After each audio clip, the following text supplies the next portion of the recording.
di ini, form apa, website-nya Lemlit? Heeh heeh.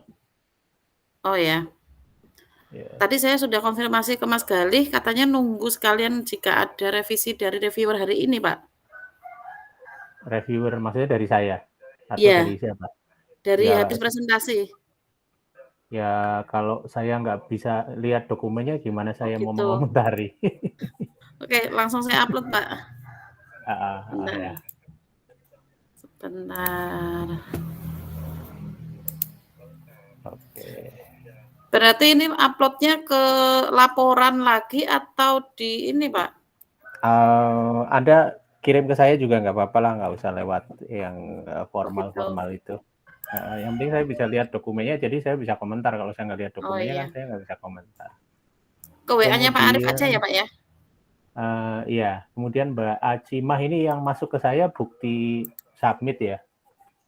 Naskah Iya, publikasinya Pak. nggak ada. Sudah saya upload juga, Pak. Oh, oke. Di mana ya? Nanti saya kirim juga, Pak. Ya, kirim aja ke saya deh. Oke, Pak. Ya, terus punyanya Mas Uyuk juga bukti submission-nya aja yang masuk sini nih. Naskahnya belum ada. Sudah tuh Pak, sudah tak upload itu. Oh, berarti nggak dikasih link sama ini ya. Saya nggak bisa mengakses soalnya. Dikirim ke saya aja, Mas.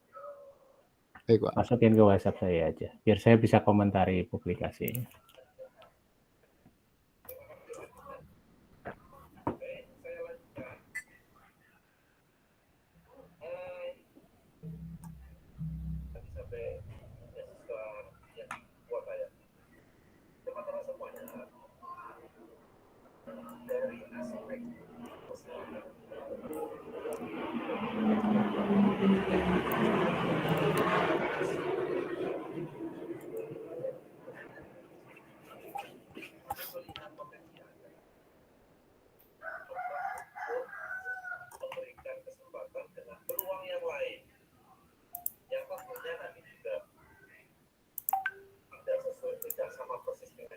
Empat enam kosong.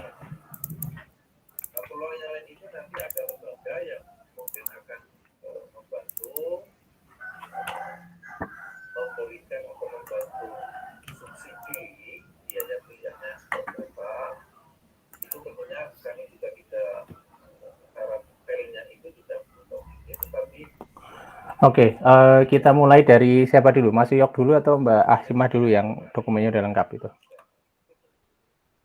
Sudah saya kirim, Mbak, ke nomor WA Pak Arif. Oke. Ya, monggo. Siapa yang mau mulai dulu? Saya boleh, Pak. Monggo, silakan. Bisa dimulai presentasinya. Sebentar, ya. Share screen. Present no.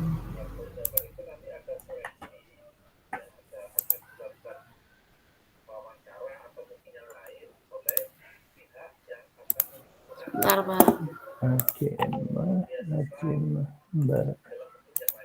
Mbak Yuli ya tadi ya? Iya. Cepin.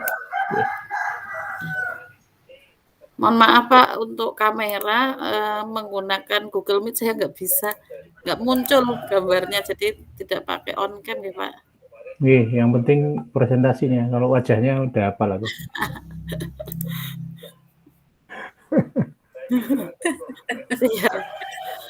Aduh, sudah tampil Pak? Ya. Ya, terima kasih atas waktunya Pak Arif. Selamat pagi, Assalamualaikum warahmatullahi wabarakatuh. Hari ini saya terima kasih untuk waktu yang sudah diberikan kepada saya untuk presentasi hasil dari penelitian kelompok kami yang berjudul Naive Bayes untuk prediksi tingkat pemahaman kuliah online terhadap mata kuliah algoritma struktur data. Tim penelitian kami yang pertama di sini ada saya sendiri, kemudian Ibu Irma Rofni Wulandari, kemudian ada dua mahasiswa yaitu Anggara Manaputra dan Nurdini Haromadona.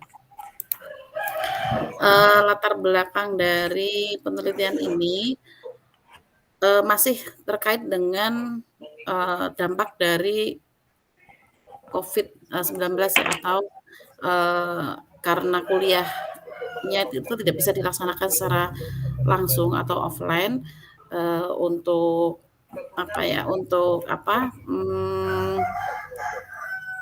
mengikuti aturan pemerintah yang sudah ada, yaitu surat dari Kementerian Pendidikan tahun 2020 tanggal 9 Maret.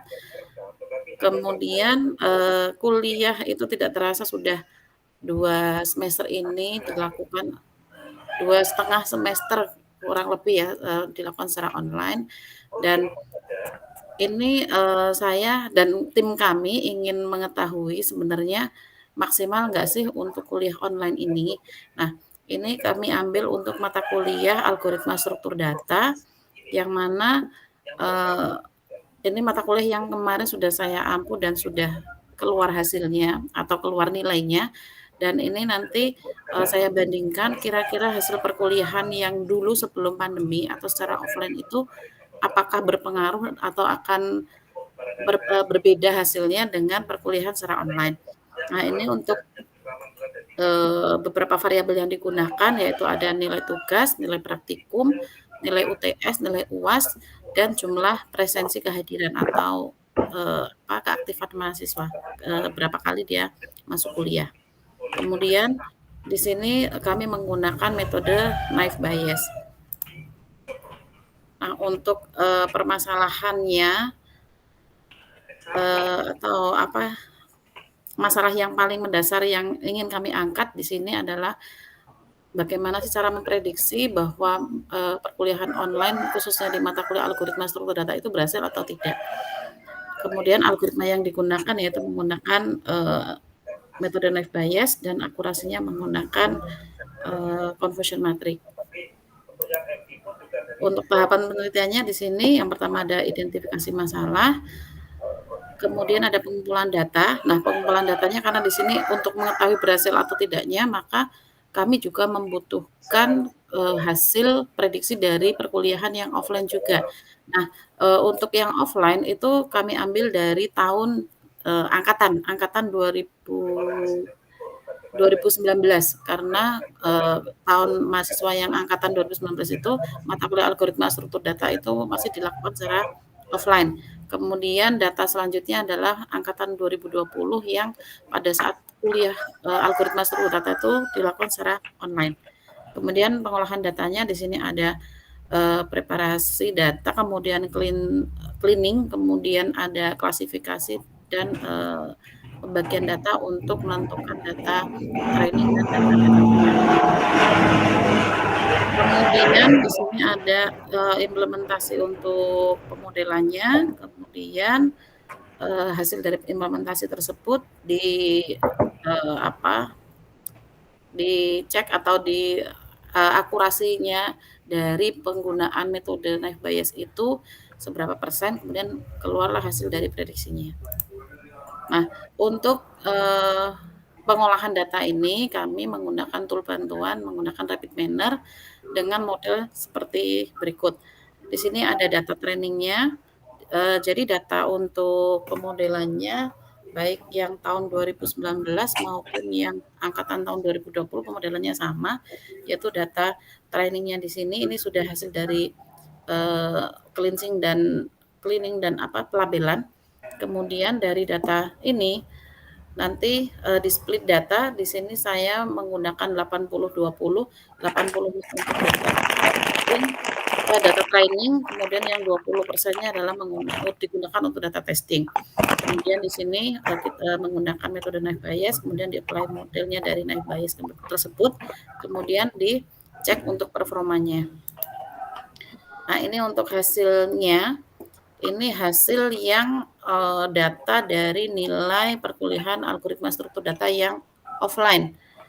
Dari kurang lebih datanya 67 karena kebetulan algoritma struktur data di MI itu kan kelasnya sedikit, jadi hanya 6 dari 72 data kemudian dibersihkan dengan data setelah bersih atau setelah bisa digunakan untuk pelabelan dan prediksi. Di sini hanya 67, kemudian ini 20%-nya ada 13 dan ini hasil prediksinya. Ini untuk klasifikasi data aslinya, kemudian ini hasil prediksinya. Kemudian performanya di sini dari akurasi penggunaan knife bias-nya adalah 69,23%. Kemudian jadi untuk hasil yang ketika divisualisasikan ini untuk hasil yang angkatan offline yang 2019, kemudian ini yang online yang 2020. Nah, untuk yang hasil prediksi dari data yang 2020 yang secara kuliah online, di sini datanya lebih sedikit karena memang mahasiswanya jumlahnya memang lebih sedikit dari yang offline angkatannya. Nah, di sini dari data 60 data mentah kemudian di cleaning masih tersisa ada 55 sehingga diambil 20%-nya untuk testing ada 11. Ini data yang prediksi dari kami, kemudian ini hasil prediksi dari yang setelah diolah menggunakan knife bias. Dan untuk akurasi penggunaan knife bias-nya di sini 72,73%.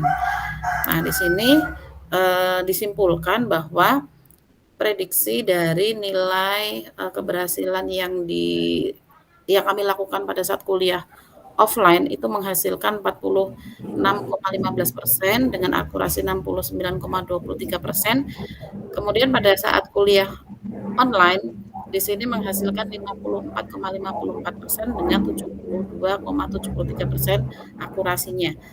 Ini memang ada kenaikan biarpun tidak signifikan. Nah, mungkin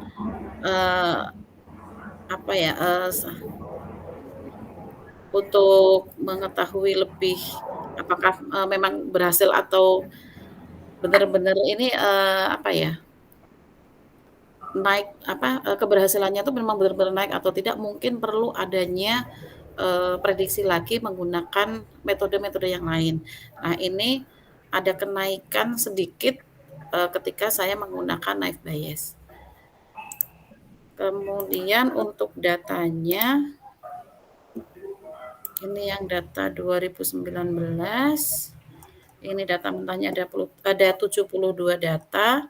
Kemudian karena ini datanya masih data aslinya, data mentahnya atau preparasinya. Kemudian setelah itu ada selanjutnya saya cleansing atau saya buang data-data yang tidak yang jelek atau ada yang kosong, ada yang nilainya 0 biar nanti hasilnya tidak mempengaruhi ya. Kemudian setelah di sini saya buang, kemudian selanjutnya ada data untuk klasifikasinya atau pelabelannya. Nah, di sini untuk data fix untuk pelabelannya ada 67, kemudian yang 20%-nya tadi ada 13. Kemudian untuk data yang 2021 di sini ada 60, tapi ini masih data mentahnya, masih ada banyak data yang kosong dan nilai nolnya, sehingga saya bersihkan, sehingga hasilnya di sini setelah dibersihkan ada 55 data. Kemudian dari 55 data itu dilabel atau diklasifikasikan, yang mana hasil klasifikasinya adalah paham dan tidak paham.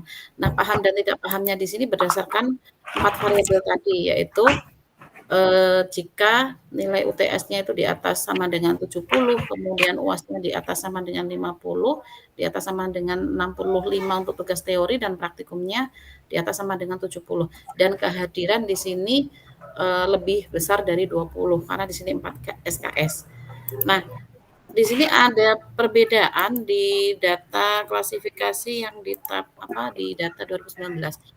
Di sini ada perbedaan sedikit di klasifikasinya. Untuk kehadiran untuk yang online ini maksimal nilai masuknya ke klasifikasi paham itu jika kehadirannya minimal 40 kali. Kenapa seperti itu? Karena kebetulan di mata kuliah algoritma struktur data yang offline itu ada 8 SKS. Kemudian yang angkatan 2020 yang yang online itu ada 4 SKS, sehingga di sini saya untuk yang 2019 yang offline itu minimal 40 kehadiran. Kalau yang untuk untuk yang 4 SKS di sini minimalnya ada 20 kehadiran. Kemudian ini untuk hasil dari pemodelannya, dan ini hasil dari prediksinya. Kemudian ini untuk hasil akurasinya. Mungkin itu Pak dari saya. Terima kasih. Assalamualaikum warahmatullahi wabarakatuh. Waalaikumsalam warahmatullahi wabarakatuh. Oke,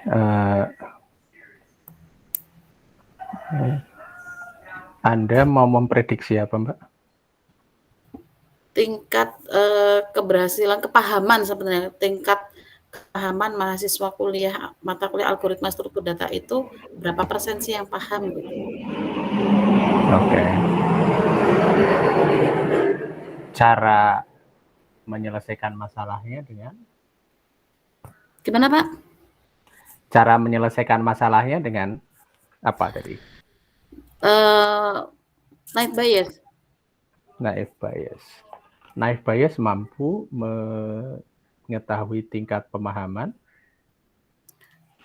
untuk yang di sini kan ada, saya gunakan 2 data yang online dengan yang offline. Yang online itu 54,54%, kalau yang offline 46,15%.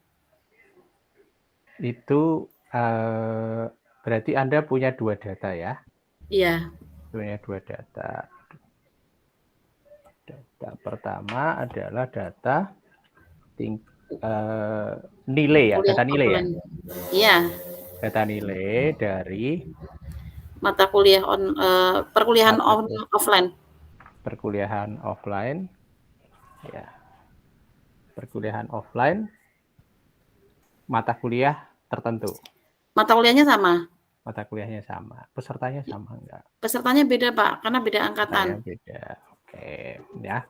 Jadi ini kalau mau dipakai kata yang jelas itu berarti perbandingan nilai mahasiswa pada saat kuliah offline dan kuliah online. Itu satu hal ya? Iya. Iya enggak? Oke. Perbandingan nilai. Terus kalau Anda sudah punya perbandingan nilai, lalu Anda mau ngapain? Kok pakai naive Bayes? Jadi kalau misalkan hasil dari perkuliahan online itu kok ternyata lebih rendah dari perkuliahan offline, maka nanti harus ada teknik tersendiri untuk cara penyampaian materi, karena kebetulan saya ngajar algoritma tersebut, sehingga mungkin saya bisa menambahkan apa biar nanti perkuliahannya tidak mahasiswanya nggak banyak yang paham gitu. Niatnya seperti itu Pak. Oke, niatan Anda ini kita sebut sebagai bias peneliti ya. Bias peneliti adalah peneliti punya karep yang lain, punya keinginan yang lain, yang mana keinginan yang lain itu sebetulnya nggak ada hubungannya dengan naive Bayes dan perbandingan nilai yang Anda lakukan. Ya. Saya itu punya mobil 15 gitu ya, misalnya gitu ya. Kemudian saya pingin orang lain bahagia pakai mobil. Saya menggunakan prediksi, menggunakan naive Bayes, apakah orang bahagia atau tidak. Itu 3 hal yang baik, tapi nggak saling berhubungan sebetulnya. Nah ini juga hal yang baik yang Anda niatkan itu baik, niat Anda baik, bahwa Anda ingin mahasiswa bisa lebih paham, itu niatnya baik. Tapi penyelesaiannya nggak bisa pakai naive Bayes gitu. Ya. Ya Pak. Paham ya, jadi boleh kok kita punya keinginan baik, cuman kita mesti find a way, mencari cara agar keinginan itu tercapai. Kita juga mesti secara jujur mengatakan bahwa itu ada keinginan, tapi keinginan itu tidak mungkin dicapai dengan solusi yang kita tawarkan. Itu juga perlu disampaikan di sini. Nah ini di dalam naskah Anda ada beberapa hal yang tidak saling berhubungan, tapi coba Anda paksakan untuk seakan-akan berhubungan. Gitu.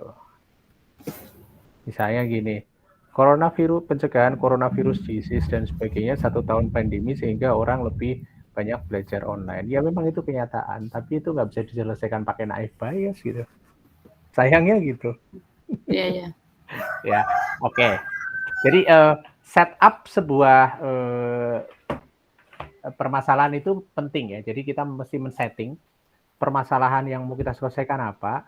Kemudian agar permasalahan yang kita coba ajukan itu bisa dianggap atau dipertimbangkan oleh orang lain itu penting. Gitu. Tetapi nggak boleh lebay juga. Kemudian apa-apa yang orang lain merasa penting, kemudian kita masukkan ke sini gitu. Ya, oke. Yang kedua, Mbak, saya ingin tanya, apakah nilai itu kalau nilainya tinggi sama dengan paham?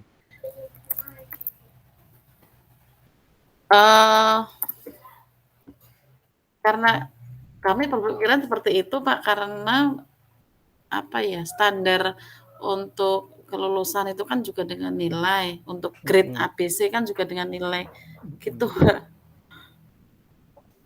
Oke. Apakah Anda bisa menyajikan kepada saya bukti bahwa mahasiswa yang nilainya tadi Anda kelompokkan menjadi paham, itu memang benar-benar paham? Nah, itu Pak yang saya kalau ngelihat dari nilainya, ketika nilai akhir yang dikeluarkan, kemudian menjadi nilai huruf yang nanti akan dikirimkan ke DAK, selama ini kalau ukurnya kalau nilai A, B, C, D, E, nilai AP itu ya baik, sehingga nilai itulah yang nanti menjadi parameter utama untuk prediksi ini, pelabelan ini. Fakta yang Anda dapat di lapangan itu ABCD atau paham tidak paham? Paham tidak paham, Pak. Fakta yang Anda dapat di lapangan, Anda punya faktanya? Kalau faktanya nilai angka. Nilai angka. Oke. Jadi begini Mbak, kita juga nggak boleh mengklaim sesuatu yang tidak kita ketahui. Jadi di sini kan ada asumsi yang Anda bangun nih. Anda membangun asumsi bahwa orang yang mendapatkan nilai A itu paham gitu ya. Iya. Ya, itu kan asumsi yang Anda bangun. Jadi bahwa A maka paham gitu ya. C maka kurang paham. Itu asumsi yang kita bangun. Nah, yang bukan asumsi yang mana? A, B, C, D itu adalah fakta. Oke? Kalau paham kurang paham itu adalah asumsi kita. Asumsi yang kita bangun ya. Jadi kita membangun asumsi atau kalau nggak mau disebut sebagai asumsi ya persepsi yang kita bangun. Nah, sayangnya riset itu nggak bisa berdasarkan asumsi atau persepsi, tapi riset itu berdasarkan fakta. Nah, kalau saran saya jangan pakai tingkat pemahaman, tapi Anda bisa melakukan prediksi nilai. Nah, karena di dalam data Anda, faktanya Anda punya nilai. Tapi Anda tidak punya fakta paham atau tidak paham. Kecuali misalnya, Pak, saya setelah mendapatkan data yang ABCD nilai 89-90 itu, saya kemudian melakukan interview kepada setiap mahasiswa untuk menilai tingkat kepahamannya. Nah, maka yang tadi asumtif, persepsional menjadi eviden, menjadi bukti. Gitu, ya. Tapi selama itu tidak kita miliki, maka kita tidak bisa menarik kesimpulan tingkat pemahaman. Karena nyatanya kita tidak punya. Kita punya nilai, dia dapat 87. Itu adalah fakta yang kita peroleh. Berarti untuk misalkan gini Pak, awalnya kan memang kami ingin memberikan kuesioner ke mahasiswa, cuman di tengah jalan itu kalau misalkan dikasih kuesioner, terus buat apa gitu kami bingung. Terus nanti kalau misalkan hasil kuesionernya itu dibandingkan atau gimana Pak? Ya kuesionernya mestinya kalau misalnya Anda misalnya di dalam nilai kita kan sekarang bisa jadi kita punya bias ya. Jadi penilaian kita itu mendapatkan nilai A gitu ya. Tapi ternyata anaknya tuh nggak bisa apa-apa. Iya. Mungkin nggak? Mungkin banget Pak. Mungkin. Berarti apa yang salah di sini? Ada persepsi yang salah kan? Ada persepsi yang salah. kenyataannya sekarang, jadi yang kita bicara sekarang, yang kita pegang sekarang adalah fakta ya. Fakta ada anak 87 dapatnya. Itu reso nulis ya. Oh ini 87 gitu ya. Ini fakta nih Mbak. Ada yang dapat 63 gitu ya. Ini fakta ya. Ini eviden namanya atau data. Kalau fakta ini kita tulis menjadi menjadi tulisan di Excel Anda sebut ini sebagai data. Nah, sementara di sini Anda punya yang Anda olah nih, paham gitu ya. Iya. Nah, Pak belum di-share Pak, maaf yang ditulis. Oh iya. Oh. Atau kita pindah ke ini ya, caranya nge-share ya, nge-share tulisan, nge-share layar di sini, saya nggak tahu. Kok ini copy link ya tulisannya.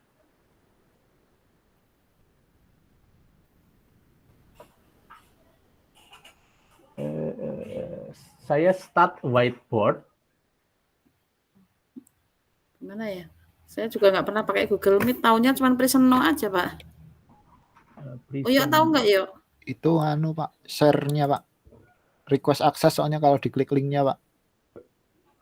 Oh.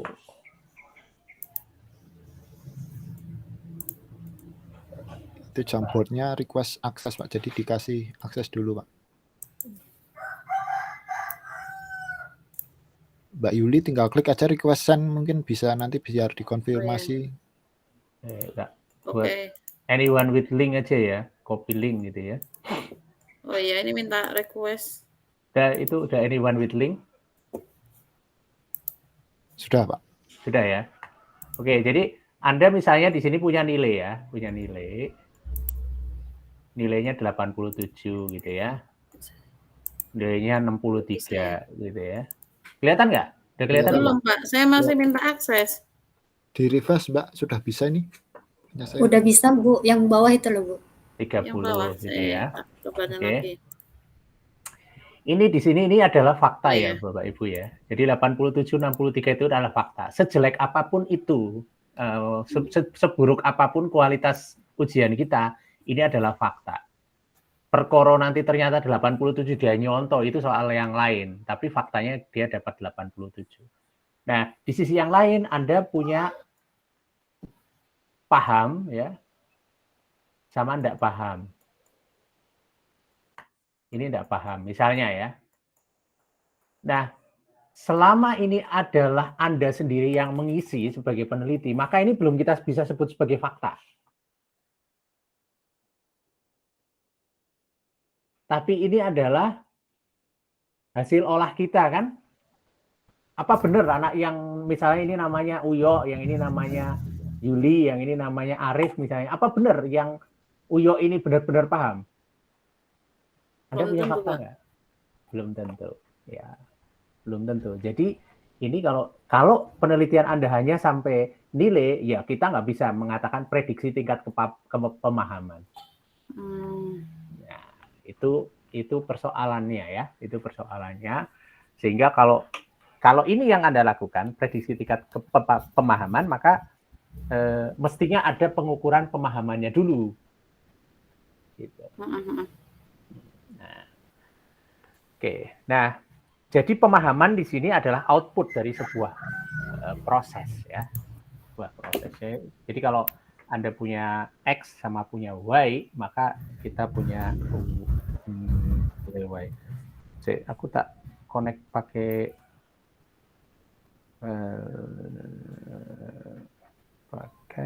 ini aja, pakai deviceku biar bisa ore-orean. Makanya ini menurut saya di tempat jenengan, yang pertama kita punya masalah dengan judul ya. Ya, judulnya itu lebih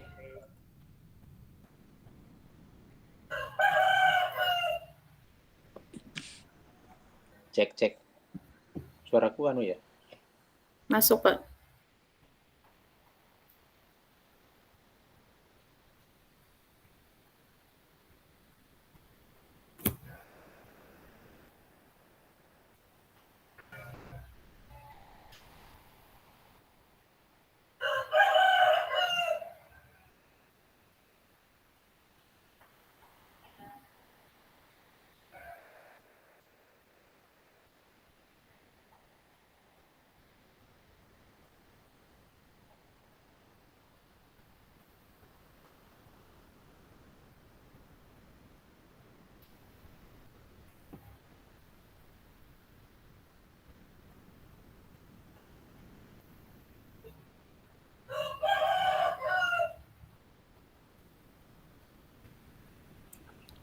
Nggak masuk Pak suaranya Pak.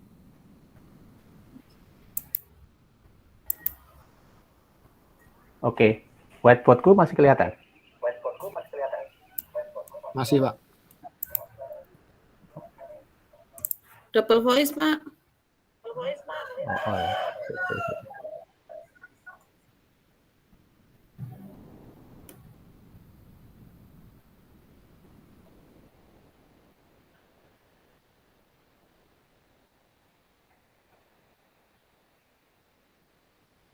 Masih ke mute Pak. Saya Google Meet. Ya, sekarang ke mute nggak? Sudah. Sudah. Udah oke ya? Oke. Whiteboard-nya kelihatan?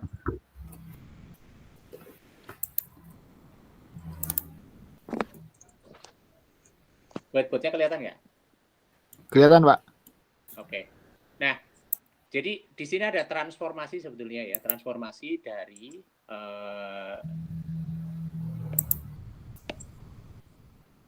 apa ini? Nilai menjadi paham atau tidak paham, tetapi ini prosesnya individual nih peneliti itu. Jadi ini dikatakan proses ini tidak objektif ya, tapi subjektif proses ini. Objektifnya dicoret. Gitu. Atau izin saya pakai anu aja ya, pakai ini aja ya, pakai apa namanya, Zoom aja ya. Boleh, Pak. Lambat. Gitu aja ya. Ini lambat ya. Iya, Pak. Tak share di anu aja, share di ini Pak, aja deh.